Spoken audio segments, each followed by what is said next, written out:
रात का सन्नाटा चारों ओर फैला हुआ था। ट्रक हाईवे पूरा सुनसान था।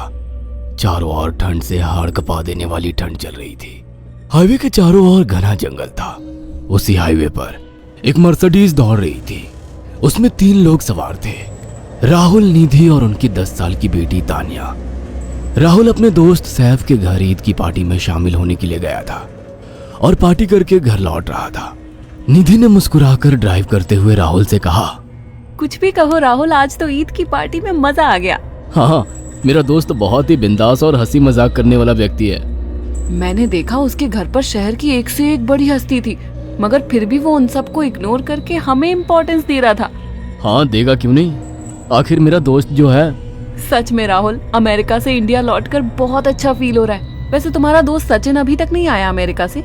निधि की बात सुनकर राहुल चौंक कर बोला, ओह शिट यार, उसका फोन आया था कि वो इंडिया आ रहा है। उसने बोला था कि मुझे एयरपोर्ट पर पिक कर ले। निधि बहुत नाराज होगा वो। कोई बात नहीं, उससे बोल देना कि तुम्हें बिल्कुल याद नहीं रहा और फिर तुम्हें सैफ की इनवाइट की हुई ईद पार्टी में भी तो शामिल होना था। निधि ने इतना बोला ही था कि उसकी बेटी तानिया ने अपनी माँ की ओर देखकर कहा, मुझे भूख लगी है माँ, और प्यास भी। तानिया की बात पर निधि ने बुरा सा मुंह बनाकर उसकी ओर देखकर कहा, पार्टी में तो इतना खाया था तुमने, फिर भी भूख लगी है। निधि की बात पर तानिया ने मासूम सा चेहरा बनाकर कहा, कोई बात नहीं मम्मी, मुझे पानी ही पिला दीजिए। कितनी बार बोला है मुझे मम्मी मत बोला करो। पानी अभी नहीं है, आगे जाकर कोई शॉप पड़ेगी तो बोतल खरीद के दे दूंगी। निधि की बात पर राहुल ने मुस्कुराकर कहा, छोटी बच्ची है निधि, इतना नाराज होना सही नहीं है। राहुल ने इतना कहा ही था कि अचानक एक काली परछाई राहुल की कार के सामने आकर खड़ी हो गई। राहुल के पैर अचानक ब्रेक पर पड़ गए। गाड़ी तेज रफ्तार में थी। ब्रेक अचानक लगने से पलटते पलटते बाल बाल बची थी। राहुल के चेहरे पर भयानक ठंडी में भी पसीने की बूंद टपकने लगी। वो दोनों कार से बाहर निकल आए। निधि ने डरते हुए कहा, आखिर कौन था ये? ऐसा लगा जैसे कि कोई भयानक काली परछाई मेरे कार के सामने आकर खड़ी हो गई हो। वो दोनों काली रात के सन्नाटे में इधर उधर देखने लगे। तभी निधि को एक घने पेड़ के पास दो चमकीली हुई आंखें दिखाई दी। उसकी आंखें बिल्कुल भेड़ियों की तरह लग रही थी। निधि ने चीखते हुए राहुल से कहा, राहुल देखो कौन है वो, जल्दी से गाड़ी में बैठो, मुझे बहुत डर लग रहा है। राहुल ने उस तरफ देखा तो उसके रोंगटे खड़े हो गए। वो दोनों गाड़ी के अंदर बैठने ही वाले थे कि अचानक एक अजीब सा चेहरा वाला भयानक सा आदमी बिजली की रफ्तार से उनके सामने आकर खड़ा हो गया। राहुल ने देखा कि उसका चेहरा बिल्कुल सड़ा हुआ था और उसकी आंखें भेड़िए की तरह चमक रही थी। उसके लंबे लंबे बाल उसके कंधे तक आ रहे थे और उसके दांत भेड़िए की तरह बाहर की ओर निकल रहे थे। हाथों की जगह नुकीले पंजे थे। राहुल को देखकर अजीब से अंदाज में हंसने लगा, मगर जैसे ही राहुल की नजर उसके कपड़ों पर गई, राहुल की आंखें फटी की फटी रह गई। वो हकलाते हुए बोला, भाईजान, भाईजान, मुझे माफ कर दो, मुझे छोड़ दो। राहुल ने इतना कहा ही था कि अचानक उस अजीब से देखने वाले भयानक आदमी ने अपने पंजों से राहुल की गर्दन कसकर पकड़ ली और एक ही सेकंड में उखाड़ कर जमीन पर फेंक दी। राहुल के धड़ से लाल रंग का खून का फुहारा फूट पड़ा। इस भयानक मंजर को देखकर निधि के गले से एक जोरदार चीख निकल गई। निधि इससे पहले भागती कि अचानक उस भयानक दिखने वाले आदमी ने निधि को पकड़ लिया और अपने नुकीले पंजे उसके पेट में गड़ा दिए और उसकी अतड़ियां बाहर निकाल दी। निधि की एक दिल दहला देने वाली चीख सन्नाटे को चीर गई।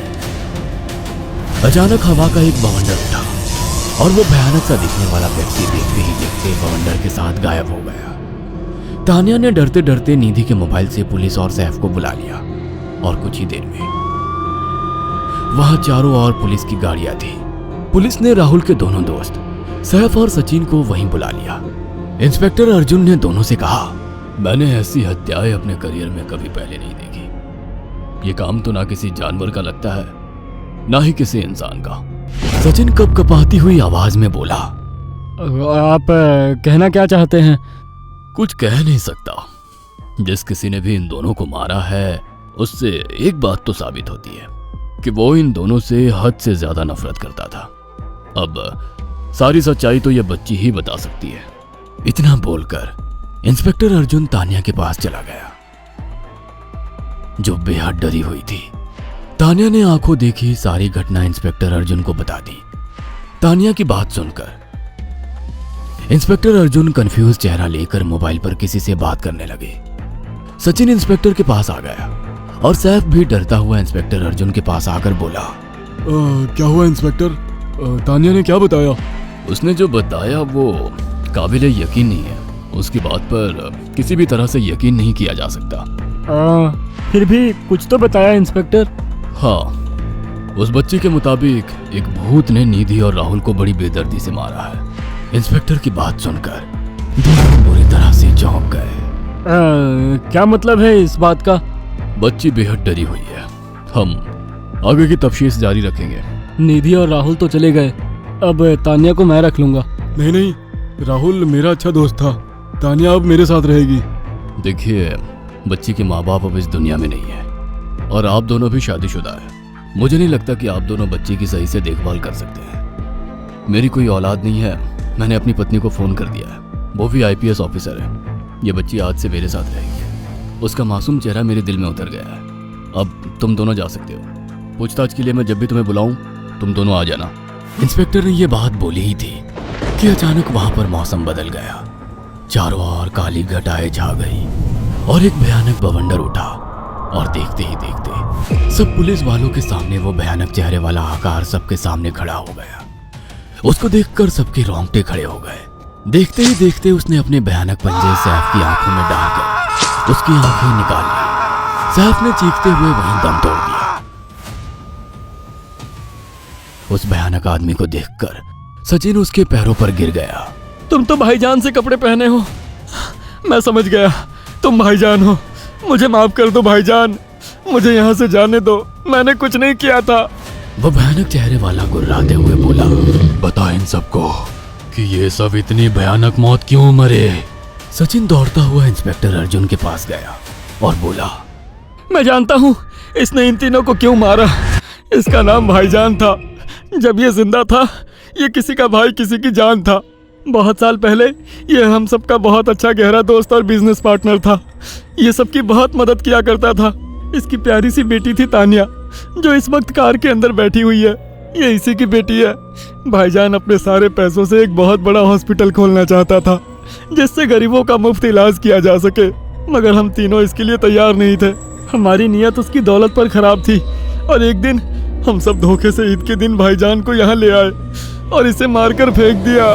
तो फिर तुम सबने इसकी बेटी को क्यों जिंदा छोड़ दिया? हमें बाद में पता लगा कि भाईजान ने सारी जायदाद अपनी बेटी के नाम कर दी है, इसीलिए हमने भाईजान की पत्नी को भी मार दिया। और तानिया का तुम 18 साल की उम्र पूरी करने का इंतजार कर रहे थे ताकि सारी जायदाद अपने नाम करा सको और बाद में उसे भी ठिकाने लगा सको। इसी के लिए तुम दोनों इस मासूम बच्ची को अपने साथ रखने की जिद कर रहे थे। जी, आपने बिल्कुल सही कहा। हम तानिया को भी इसी जगह लाकर मार देते। सचिन की बात सुनकर इंस्पेक्टर अर्जुन की आंखों में खून उतर आया। इंस्पेक्टर अर्जुन के कुछ कहने से पहले ही